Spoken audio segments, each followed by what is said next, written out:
روا نه ده. دا دومه مسله.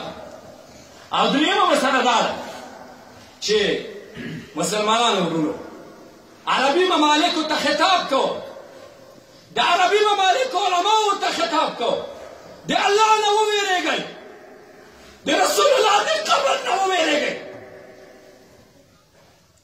تاسو ولې حرمین بند کړل؟ نن په ټولو عربو کې جوماتونه ولې بند کړي دي؟ د رسول علیه صلات وسلام قانون درته کوي، کله به چې آفت نازل شه رسول علیه صلات وسلام به جومات ته منډې ویلې، دوی جوماتونه بند کړل. حرم دی، الله حرم څرنګه ځای دی؟ آیا هلته کورونا راتلی شي؟ نه نشي راتلی. پر رب د کعبې مې د قسم وي چې نشي راتلی. ولې؟ د ځمه نه وایي. الله وایي ومن دخله كان آمنا. څوک چې حرم ته داخل شي د هر قسم آفت نه په امن دی. د عربو علماو، د ټرمپ نه متاثرینو علماو، د الله په حضور کې به د دې حرم د تړلو جواب څه وایي؟ یو الله وایي من دخله كان آمنا. څوک چې حرم ته داخل شي په امن دی. یوه. دومه دجال ټوله ځمکه لاندې کوي، حرمین نشي لاندې کولی. دجال کعبې ته نشي تللی. دریم کتاب لیکلی نن ګیز مې کتل او ډېر افسوس مې وکړ. په هغه سړي باندې د لوط علیه السلام د قوم نه هغه ګنهګاران وو چې بدعملي یې کوله.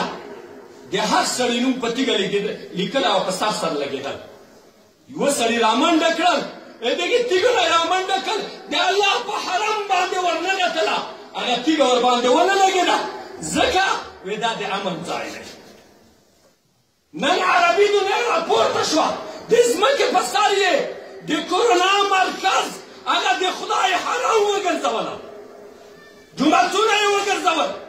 مه ورځئ جوماتو ته، جوماتونه ورشه په عربي ممالکو کې ټولو کې بند دي.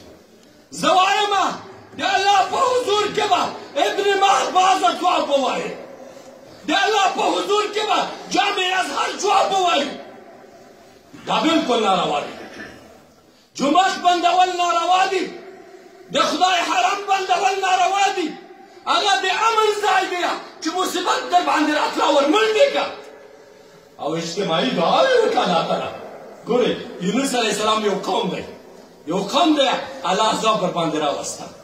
دوی راووتل دښتې ته، اجتماعي راووتل، الله ته یې په چیغو شروع کړه. قرآن وایي الله بیرته عذاب ته پورته کړه. د اینا جومات ته به نه ځې، اجتماعي عبادت به نه کې، عمره به نه کې. ما ته ډېر افسوس راغله، د حرم نه بیرون ژبه ولاړه ده، هغه امام یې داسې چیغې وایي په مانځه کې چې ټول هغه بیا آواز اوري. ته د خدای حرم بندوې. قسم ده چې دا سیاسي فتوا ده، دا د ټرمپ فتوا ده. په دې ټرمپ خوشحاله کوي. کافرانو د موږ اجتماعي عبادت نشوی زغملی، هغې نشوی زغملی. راپورته شو وایي بند که جوماتونه. زه تاسو ته وایم اول مرض په کفري ممالکو کې لګېدلی که نه؟ په چین کې او په امریکا کې ولګېده. هغې خپل مذهبي امور بند کړي، هغه کوم ځای چې بتپرستي کوي بند کړي، خپلې کلیساوې بند کړي، نه یې دې بند کړې. اول تا مسلمانه حرم بند کړه، د جوماتو بندول. زه وایم د عربي نړۍ علماو ته ابن باز ته وایمه د الله په حضور کې به شرمنده او رسوا درېدلی وي. او د موږ د وطن هم بعضې داسې علما شته د عربي علماو چې دا منع کړي دي، نو ځکه چې لا ضرر ولا اضرار فی الاسلام. سبحان الله سبحان الله، د الله نه حیا نه کړه خلک. دا څرنګه ملایان دي فتوا ورکوي، یا د امام شافعي څخه مسلک، یا د ابن قیم، یا د ابن تیمیه، ټوله فقه حنفي څرته ورځولې ده. نو ګورئ، نو دا وایم چې مه کوئ.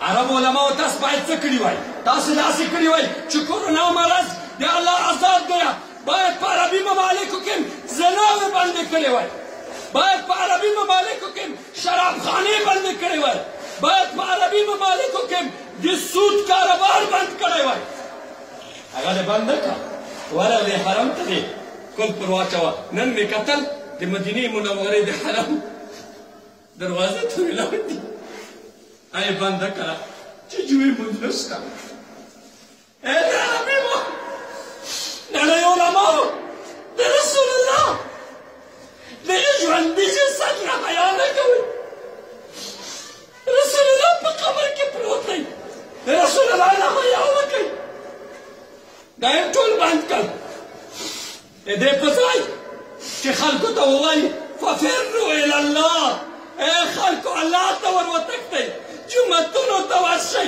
حرام ته ورشئ هلته الله ته وژاړئ چې عذاب درنه پورته کړه د ټول حرمونه وتړل بل وارې ما ته څوک ونه وایي چې په عربو کې دا مسله ده دا ټول د غرب والا تابع دي او د هغې مطابق مسلې کوي دا مې درېیمه خبره وه